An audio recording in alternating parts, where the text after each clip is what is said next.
Rappelez-nous votre nom. Jean-Claude Van Damme. On s'en souviendra.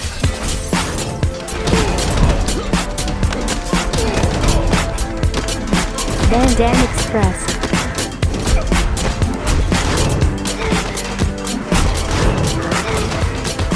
Van Damme Express. Salut à tous, vous écoutez Van Damme Express, le podcast qui regarde tous les films de Jean-Claude Van Damme et qui les classe les uns par rapport aux autres. Aujourd'hui, j'ai regardé Kickboxer Vengeance, donc le reboot de 2015 d'environ 17 millions de dollars, tourné en Thaïlande et qui va donc revisiter l'histoire du film de 1989. Alors, qu'est-ce qui s'est passé depuis 1989 ? Il y a eu à peu près une suite par an. Donc Kickboxer 2, le successeur en 91, réalisé par le regretté Albert Pyun, dont on a chroniqué le Cyborg il y a quelques semaines. JCVD, Jean-Claude est trop cher pour le film, donc c'est Sacha Mitchell, qui est un acteur télé, qu'on a vu dans Cody, qu'on a vu dans Notre Belle Famille, qui joue Cody. Donc rien à voir, il a pris quelques muscles et pris quelques cours de tatane pour jouer le troisième frère Sloan, David. Et dans cette suite, donc, on a Kurt Sloan qui a été tué par Tong Po, comme son frère Eric. Et David doit rien à voir, il doit sauver le gymnase, son gymnase. C'est pas trépidant, combat médiocre, montage de combat pas terrible. On sent que le garçon et Sacha Mitchell assez limité en art martial. Ensuite, donc, on a eu Kickboxer 3, Trafic à Rio, toujours David Sloan, Sacha Mitchell qui doit lutter contre un réseau de prostitution au Brésil. Ensuite, on a eu Kickboxer 4 avec le retour de Tong Po, mais cette fois interprété par Kamel Krifa. Tong Po qui est devenu un trafiquant de drogue mégalo à Mexico. Un film toujours un peu plus naze, mais cette fois-ci avec quelques plans nichons. Et comme vous le savez, j'en ai déjà parlé, mais quand on commence à sortir les filles nues, c'est qu'on n'a plus grand-chose à défendre. En 95 sort toujours en VHS Kickboxer 5, le dernier combat, donc on a quand même eu 4 suites en 6 ans. Mais cette fois-ci, c'est Marc Dacascos qui va affronter une association mafieuse de combat clandestin en Afrique du Sud, dans un film toujours sans aucun intérêt, même martialement, c'est pas bon, c'est pas top. Donc la saga s'arrêtera là pendant de nombreuses années. Avant donc qu'en 2014, les producteurs cherchent à ressusciter la franchise, à faire une sorte de remake, enfin c'est totalement un remake, hein.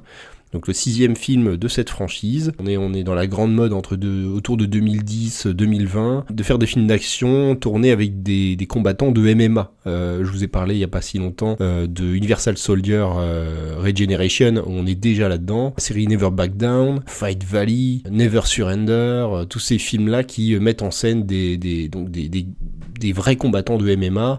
Ça donne un style vraiment percutant avec des acteurs qui sont pas forcément très bons comédiens mais qui ont une grosse présence à l'écran et qui portent des coups et permet également de mettre en valeur ces sports-là et de faire du film d'action pas trop cher. Donc dès 2012 on commence à parler de ce remake, c'est autour de Jim McGrath et Dimitri Logothetis qui vont développer le scénario. Alors Dimitri Logothetis, on en reparlera parce qu'il va réaliser la suite un peu plus tard. Il y a un réalisateur Stephen Fung, hongkongais, qui est pressenti et finalement il est remplacé par John Stockwell. John Stockwell qui est un acteur à l'origine, je pense notamment dans ceux que j'ai préférés dans Christine de Carpenter, ou dans Top Gun, mais il est également réalisateur, donc à la télévision, de séries, puis quelques films, des films un peu bis, un peu B, comme par exemple Blue Crush, Bleu d'enfer. Pour le casting, on veut faire revenir un petit peu les anciens, on veut faire revenir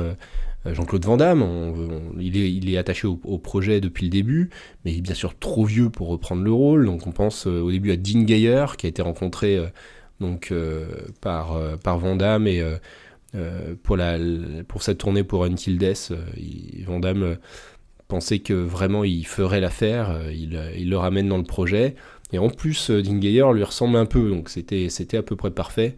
Mais les producteurs mettent leur grain de sel et vont imposer Alain Moussi, donc un autre champion de MMA qui a pas du tout la même carrure, le même look, hein, et qui va trancher un petit peu avec ce qu'on faisait dans le premier Kickboxer.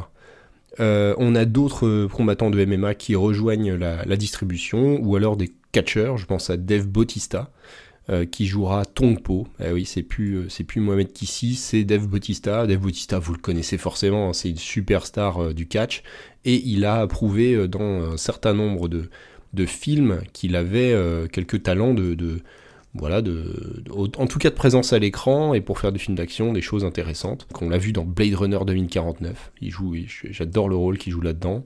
Bien sûr dans Les Gardiens de la Galaxie, où il fait Drax le Destructeur, qui est un rôle plutôt mutique, mais il le fait bien. Il est apparu aussi dans James Bond, dans le 007 Spectre, où il joue la grosse brute qui vient attaquer James dans le train. Pour une scène assez intéressante, voilà. Et on le voit également dans Dune jouer le rôle de Glossu Raban. Je trouve que c'est un comédien physique qui on lui demande exclusivement de jouer des grosses brutes, mais il le fait bien, il est menaçant et il a une présence à l'écran qui est vraiment sympathique. Alors pourquoi pas pour Tongpo. Donc il y aura aussi Darren Chavali qui va jouer Eric Sloane, parce que remake, on a de nouveau Eric et Kurt Sloane, hein. Eric Sloane va se faire tuer par Tongpo, Kurt Sloane va vouloir le venger. Ce sera malheureusement le dernier rôle de Darren Chavali. Le film lui est dédié, il va décéder en 2015, donc avant la sortie du film. On l'a vu, donc j'en parle un petit peu parce qu'on l'a vu dans quelques films. Il était assez prometteur dans ses rôles physiques pour ses films d'action. Moi je vous conseille Ip Man 2 avec Donnie Yen, qui est absolument excellent. Il a joué dans des films assez mauvais, notamment pour UV Ball, Alone in the Dark, Blood Rain, et même King Rising, mais derrière il y a La Vengeance dans le corps, Pound of Flesh avec Van Damme, qu'on n'a pas vu encore. Et bien sûr, des présences à la télévision, Mortal Kombat Legacy, Metal Hurlant Chronicle dans le premier épisode, où il partage l'affiche avec Scott Adkins, dont on a déjà largement parlé sur ce podcast, et la série Arrow. Voilà, donc paix à son âme, décédé à 42 ans, donc le film lui est dédié. On a également Gina Carano, donc, qui est une catcheuse également, une ancienne catcheuse, qu'on a vu notamment dans Le Mandalorien, qui s'est fâché récemment avec Disney, et puis d'autres combattants, hein, Georges Saint-Pierre, et puis une apparition extrêmement brève de Michel Kissi. Jean-Claude Van Damme, lui, il joue donc Maître Durand, qui est un peu le Maître Kian de ce film. Il reprend le même rôle, où il doit le même rôle de mentor, de Maître Yoda, qui va entraîner Kurt Sloane pour affronter Tongpo. Donc avec un personnage un petit peu de coach pendant le combat, où il est sur le bord du ring, il donne ses conseils.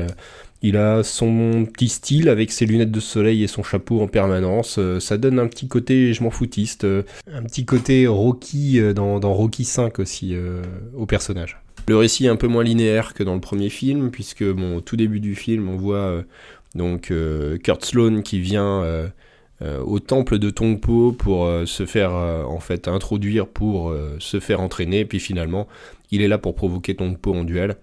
Tongpo le renvoie l'expédie, hein, en lui mettant une bonne branlée, et après on a une formation, on a Maître Durand, Jean-Claude Van Damme qui va former Kurt Sloane, avec du training montage pendant une bonne partie du film, quelques combats assez intéressants. On retrouve des scènes parallèles à celles du premier film, avec notamment le bar. On retrouve le bar. Donc Mohamed Kissi, qu'on voit en prisonnier, donc quand ils vont faire leur escale en prison et qu'ils arrivent à se libérer, il demande à Van Damme de le sortir de là, et ça s'arrête là. Van Damme s'en va avec son poulain. Et le deuxième petit clin d'œil, c'est la scène de danse où, en fait, en post-générique, on voit Alain Moussy qui fait les mêmes pas de danse que Jean-Claude Van Damme en sortant de prison. Donc c'est bien sûr hors métrage, hein, c'est un petit bonus de making-of. Ils n'ont pas réussi à le caser convenablement, donc c'est aussi bien qu'ils ne l'aient pas fait. Mais on l'a en petit clin d'œil comme ça dans le post-générique. Sinon, l'intrigue est plutôt identique au film d'origine. Il y a aussi une histoire d'amour. Alors elle est différente, parce que vous vous souvenez, dans le premier film, c'était sa fiancée qui était capturée par Tongpo, et qui en fait était c'était celle qu'il devait sauver, hein. C'était pour ça qu'il faisait ce tournoi aussi. C'était pour libérer un petit peu les gens du village du joug de Tongpo. Ça disparaît du nouveau film, mais il y a toujours une intrigue amoureuse qui est assez différente. Kurt Sloane tombe amoureux d'une policière du pays, qui elle essaye de démonter ce réseau de combat clandestin. Donc il travaille en fait dans le même réseau, et quand elle va se rendre compte qu'il est là pour affronter Tong Po, elle va l'arrêter. On va avoir droit dans le final à une évasion donc de Maître Durand, Van Damme et de Kurt Sloan, qui vont rejoindre la salle de combat et réaliser le combat. Pendant ce temps, la police va les rechercher, va trouver la salle, mais le combat va tout de même se poursuivre. On a un film qui est assez ramassé tout de même, il dure 90 minutes, on ne s'ennuie pas trop, il y a une bonne dosage action, il n'y a pas trop de dialogue, pas très compliqué, c'est assez simple à suivre. Mais alors, est-ce que c'est bien ? C'est la récompense d'Eric pour son combat. Il voulait qu'elle te revienne. Si quelque chose lui arrivait. Et bien sûr, ça a été le cas. C'est sûrement une blague. Est-ce que j'ai vraiment l'air de blaguer ? Vous avez enseigné le Muay Thai à mon frère ? Oui, je l'ai fait. Pourquoi vous l'avez laissé combattre ce monstre ? Ben parce que c'est mon boulot. Je leur dis pas quand combattre, ni qui combattre. Vous l'avez pas assez entraîné, je me trompe ? Maître Po a accepté ton invitation. Le petit frère d'Eric veut sa vengeance ? Un combat sans merci.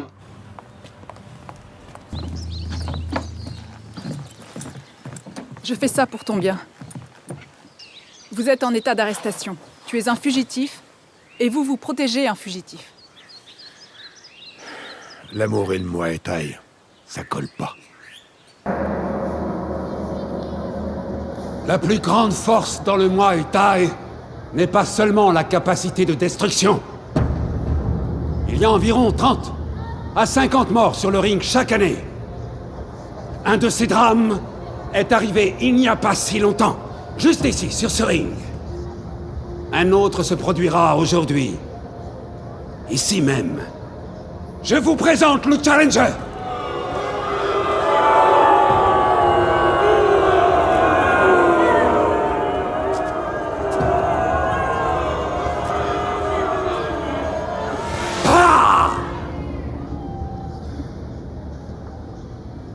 Kurt Sloan, le frère du dernier homme mort sous les coups de Tong Po.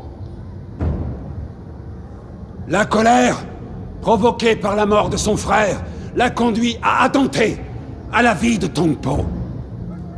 Il veut se venger, à tel point qu'il s'est évadé de prison pour être ici aujourd'hui et affronter son redoutable ennemi dans un combat à mort. Mesdames et messieurs, veuillez accueillir le champion de tous les champions, l'homme qui défie toutes les lois de la physique, l'homme qui est responsable de plus de la moitié des morts survenus sur un ring ces 2 dernières années, souvent lors du premier round. Je vous offre Tong Po, Tong Po, Tong Po, Tong Po, Tong Po, Tong Po,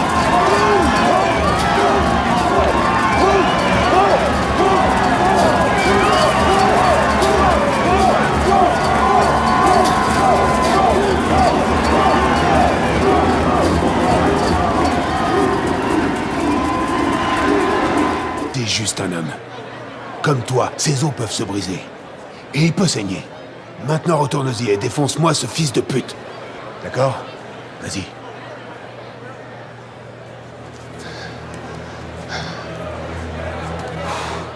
Voilà, alors on arrive aux notes. Donc je vais commencer par la note artistique. Alors, qu'a envoyé John Stockwell personnellement dans ce film ?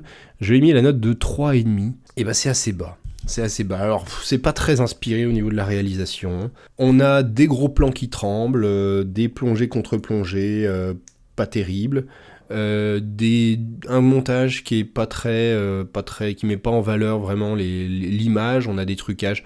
Je pense à cette scène de combat dans la rue où il y a des éléphants qui viennent bloquer toute une partie de la rue, où ils sont censés se battre au-dessus des éléphants. Alors c'est très mal monté, c'est très mal coupé. On voit les trucages. La photo est assez moche, on est dans des marrons jaunes, pas terrible du tout. Les maquillages sont pas terribles. Au niveau peut-être des décors, où c'est correct, mais on a un film qui brille pas par sa réalisation. Voilà, c'est extrêmement plat, et je pense à Universal Soldier Regeneration, qui lui n'avait pas énormément de budget, et qui dans sa mise en scène des scènes d'action était vraiment très intéressant. Là, il n'y a pas grand-chose. Hein. Heureusement que les artistes martiaux vont envoyer leurs compétences à l'écran, parce que sinon, la mise en scène est extrêmement plate, pas très intéressante. Il faut aussi que je parle de ce film pour sa qualité de remake. Alors, qu'apporte ce Kickboxer Vengeance au premier film ? Pas grand-chose. Je vous en ai un peu parlé, les personnages sont moins intéressants, alors qu'ils étaient déjà bien caricaturaux dans le premier film. Il y a un truc important, c'est que le film perd beaucoup de candeur, une espèce de candeur très, très... Bon, là, c'est nostalgie, hein, mais du premier film. Ce nouveau Vengeance, il veut montrer les muscles, montrer un univers impitoyable, beaucoup plus sombre. Ça marche pas trop. Les enjeux sont assez faibles, donc il n'y a pas trop de tension. Les comédiens sont assez faibles aussi. Le film perd beaucoup en humour, je pense, à cause de cette candeur que l'on perd. Et son montage est moins efficace. Par contre, on perd aussi toute cette saveur années 80 dans les combats, cette façon d'hurler le kiai pendant les coups, le côté bullshit do. Alors bullshit do, c'est la tendance à... Vous savez, quand on parle des arts martiaux, on parle souvent d'une espèce d'aura mystique, d'énergie, d'une histoire très longue à base de maîtres qui ont prolongé une tradition pendant des siècles, alors qu'en fait la plupart des combats et disciplines qu'on connaît datent du XXe siècle. Donc ici, c'est plus sobre, on a moins cet enrobage bullshit, c'est plus rapide, les combats sont plus violents. Tongpo perd carrément en charisme, même si Bautista il en impose physiquement, mais bon, son personnage est pas écrit, donc c'est compliqué. Il y a moins d'implication personnelle de Kurt Sloan qui veut juste jouer son frère, il n'y a plus de l'histoire amoureuse tombe complètement à plat. Je trouve ça étrange de remaker un film aussi simple, qui se reposait quasiment que par son efficacité, sa simplicité, par le charisme des acteurs aussi. Hein. C'est pour ça que Van Damme a cartonné à l'époque aussi, hein, et Tongpo. Le grand tournoi, réalisé par Van Damme, il faisait bien mieux le taf en qualité de remake, toujours en ayant cette espèce de touche naïve, cette authenticité avec ses combattants hauts en couleur, et cette aura un peu bullshit autour des arts martiaux qu'on aimait bien en fait. Voilà. Donc en qualité de remake, bof. Bon, alors la note bagarre, parce que c'est ça qui nous intéresse dans ce genre de film, bah c'est un 7. C'est un 7 sur 10, et donc c'est plutôt une bonne note.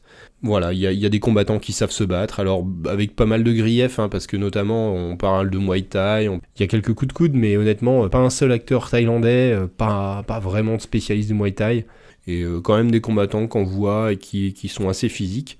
Les combats de Van Damme, il y en a pas mal dans les scènes d'entraînement. Et ils sont tous très satisfaisants, parce que là on est en 2015, donc c'était quand même il y a moins de 10 ans, avec un Van Damme quand même assez vieux, qui lève la jambe, qui fait ses combats qui sont souvent expédiés, hein, ils durent quelques minutes, ces combats, quelques scènes, alors que je pense au combat final de Tongpo contre Kurt Sloan qui dure 20 bonnes minutes. Non, les combats de Van Damme, ils durent quelques minutes, il y a quelques passes. En général, il expédie, parce que c'est lui le maître, hein, il expédie son disciple ou les méchants assez rapidement, mais il lève la jambe, il donne des coups pour de vrai, et c'est assez cool. Donc j'ai mis 7 sur 10, ce qui est plutôt une bonne référence. On est dans les bons films de bagarre avec Van Damme, étant donné que c'est exclusivement et purement un film de bagarre, tant mieux qu'il ait une bonne note, parce que ça lui fait une moyenne de 5,25, ce qui est absolument pas scandaleux. 5,25, je lui ai pas mis de bonus JCVD. On sent que la motivation est pas énormément là, il a ses lunettes de soleil, son chapeau pendant tout le film, il y a une caractérisation qui est très très moyenne, on n'entend pas du tout parler de son background, de pourquoi, de comment, il n'y a pas du tout de rattache, ils auraient pu faire un faux reboot à expliquer qu'il était passé maître et que pas du tout, non, il est là, on sait pas trop pourquoi, c'est du fanservice pur sans trop l'expliquer. Bon, j'ai pas mis de malus parce que si en termes de comédie, de caractérisation c'est un peu nul, en termes de bagarre on est assez satisfait de la présence de Jean-Claude. 5,25, on est dans les films, ok. La moyenne, je l'ai mis au-dessus de Cyborg et de Jusqu'à la mort, et donc juste en dessous de Cavale sans issue et de L'empreinte de la mort. Je trouve que c'est un film qui mérite moins que Cavale sans issue, qui est quand même bien mieux réalisé, et peut-être plus sympa à suivre, plus intéressant. Wow. Voilà, donc il y aura une suite. Il y a un Kickboxer Retaliation en 2018, donc 3 ans après. On en entendra parler dans quelques épisodes sur ce podcast. On va un petit peu respirer. Et on va retrouver un film de la même année, donc dans 15 jours. Je vous laisse donc probablement un direct ou DVD. En attendant, je vous salue tous. J'espère que la prochaine fois, j'aurai retrouvé un petit peu plus de voix. Vous aurez entendu que ma voix est voilée. Ouais, c'est les affres des virus hivernaux. Je vous retrouve dans 15 jours avec une voix un petit peu plus cristalline, j'espère. Et je vous souhaite une excellente année 2023 ensemble pour découvrir les 10-15 derniers films de cette filmographie de Jean-Claude. Salut tout le monde, ciao ciao. Van Damme Express.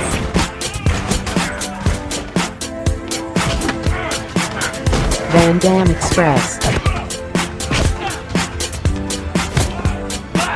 Van Damme Express.